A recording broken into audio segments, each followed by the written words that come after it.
একটা বিশেষ বার্তা প্রতিটা বাংলা ভাষাভাষী মানুষ, বিশেষ করে পশ্চিম বাংলার মানুষের উদ্দেশ্য করে।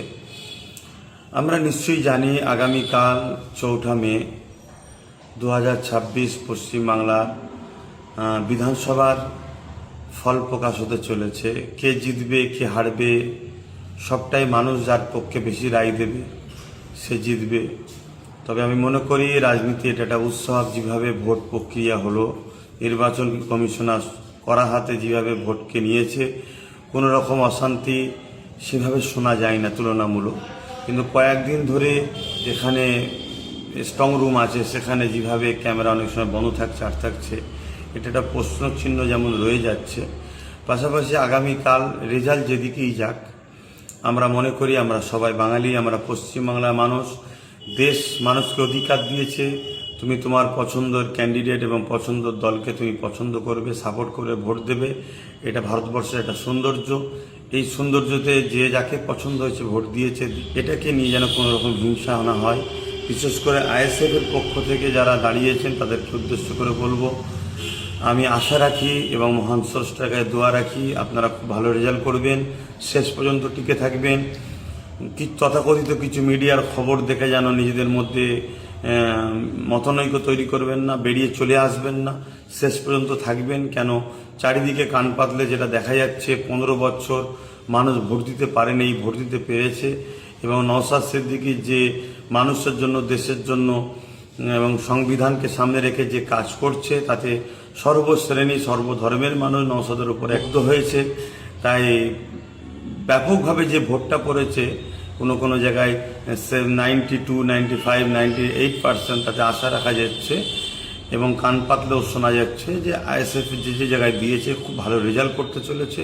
তা আপনারা শেষ পর্যন্ত থাকবেন এবং আশা রাখবো। দুটো কথা আপনাদেরকে বলবো, নিশ্চয়ই আপনারা, আমি সবাই জানি, লক্ষ লক্ষ মানুষ এখন তাদের নাগরিকত্ব ভোটার তালিকা অনিশ্চিত হয়ে আছে। অতএব সেই জায়গায় জয়ের পরে আইএসএফের যারা করছেন, বিশেষ করে তাদের উদ্দেশ্য করে বলছি, সেরকম আনন্দ ফুর্তির মধ্যে আপনারা জড়াবেন না।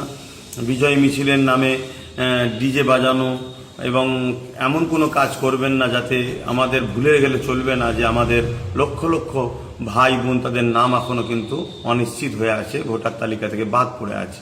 যতক্ষণ না তাদের ভোটার তালিকাতে আমরা আন্দোলন করে, লড়াই করে, আইনি সহযোগিতা নিয়ে তাদেরকে ভোটার তালিকায় নাম নিয়ে আসতে পারছি, ততক্ষণ আমাদের এই কাজ কিন্তু এখনও মাথার উপরে রয়েছে জিম্মা হিসাবে। বাকি আরও তো কাজ রয়েছে, এটা একটা বড় জিম্মা কিন্তু আমাদের মাথায় উপরে আছে, এটা দায়িত্ব আমাদের।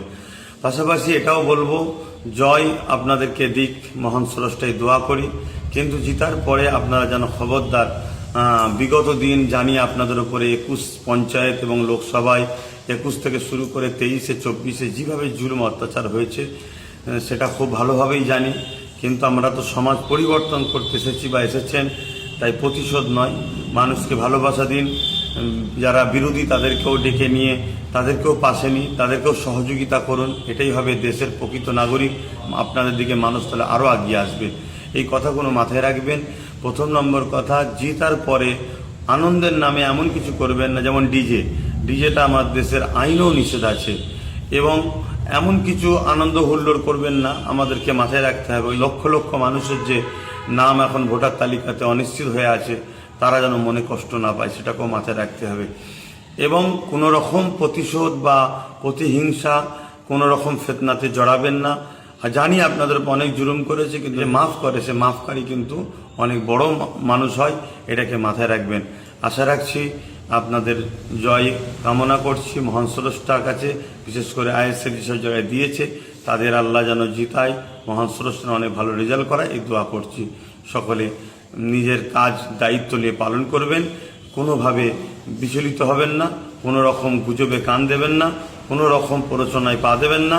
তথাকথিত গদি মিডিয়া বিগত সময় যেসব করেছে, আর রেজাল্ট বাইর হওয়ার আগে দেখিয়ে দিয়েছে অনেক সিট অমুক আগিয়ে আছে, এরকম কোনো খবরে গুজবে কান দিয়ে নিজেদের মনকে ভেঙে ফেলবেন না। আশা রাখছি আপনারা সুস্থভাবে কাজ করবেন। ভালো থাকেন।